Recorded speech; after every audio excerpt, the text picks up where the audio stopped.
We have a research team joining in with what the trade setup looks like, the stocks that are likely to be in the news, and the action from the F&O space as well. And looks like they both are in the Friday mood today. Hi guys, a very good morning to both of you. First up, Sonia, let me come across to you. What is the market setup looking like today? Well, I don't know about myself, but Mangalam is definitely in the Friday mood today, which is great, right? I mean, it's the start of a weekend, time to perhaps cheer. Yes, always in a Friday mood right now. Okay, so I'm going to quickly wrap up with the market expectations for today. The market has had a great run so far. If you look at it, the Nifty is now up almost 5% in August, and the mid-cap index is up about 6%. But purely for today, if you look at it, the US markets ended absolutely flat. It was a minor positive that you saw.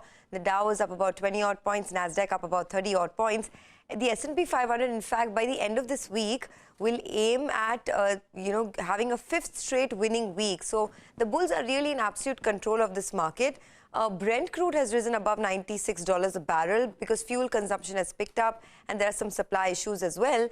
So keep an eye out on that. For our own markets, FI sold yesterday. So FI sold about 1,706 crores in the cash markets, and DIs bought about 471 odd crores. As I said, that the market has been a buy on dips market for the last many days.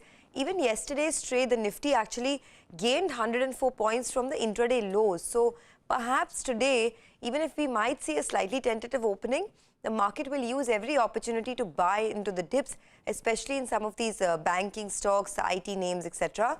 Remember, the Nifty is now just about 3.6% away from an all-time high. So it's just a matter of time before the all-time high gets hit. But purely for today, the SGX Nifty is suggesting not a great opening. It's down about 25 odd points, but the dips could perhaps continue to get bought.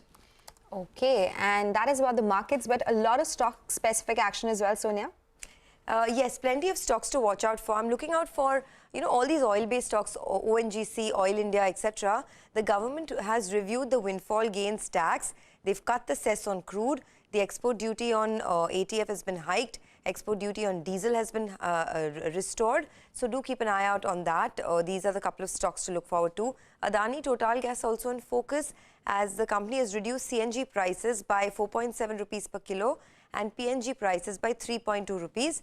NHPC has signed an MOU with the Nepal government for preparation of a development of 2 hydropower projects. So that's a positive for them. Tata Consumer Products came out with a note in one of the pink papers that they expect their food business to generate significant profits over the next 3 years. And this is a stock that has been gaining ground lately, so I'll keep an eye out on that. Metropolis Healthcare, the CEO resignation was something that was announced earlier, but of course this comes as a setback. So Vijender Singh has stepped down as CEO. We'll keep an eye out on this stock. In any case, diagnostic stocks have been under pressure for a while. Okay, all right, Sonia, thanks a lot for that. And finally, Mangalam is joining in with all the cues from the F&O space this morning. Hey, Mangalam. Good morning. So, like Sonia pointed out, the SGX Nifty is indicating a softish start, and bulls would actually like that. The reason for that is because dips have been bought into. Yesterday as well, we saw a dip at the open. We were in the red for most part of the day, but the Nifty bounced about 100 points on the lows of around 17,850, and that becomes an important support mark. In fact, in doing so, the Nifty is ended higher for the 8th straight session. So that's the kind of momentum that we're in. The FIIs, they sold in the cash markets almost 1,700 crores, so that for the record books broke their buying streak. But if you look beneath the surface, there was that big block deal of Sona BLW where Blackstone sold over 4,000 crores. So if you adjust for that, there was actually a purchase in the cash market by the FIIs in excess of 1,000 odd crores. But where the FIIs are trimming their positions are in index futures. They sold close to around 1,652 odd crores, where they unwound 8,400 long contracts and added almost 10,000 short contracts as well. So in doing so, in the expiry week, which is next week,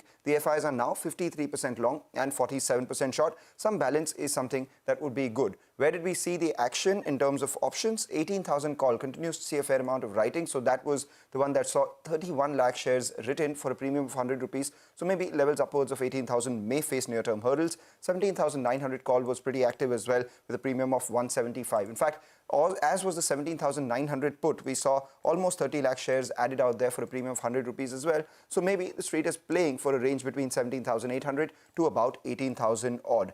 Tata Chemicals is the stock that I'll be watching out for. It's exited F&O ban. And apart from that, we did see a fair amount of short covering on IRCTC as well as India Cements. IRCTC and India Cements, of course, IRCTC, there was a news backing that. So let's see whether that comes about or not. And a lot of long positions being unwound on SBI Cards and IEX because of some regulatory uncertainty on both of them. So let's see where these stocks go to.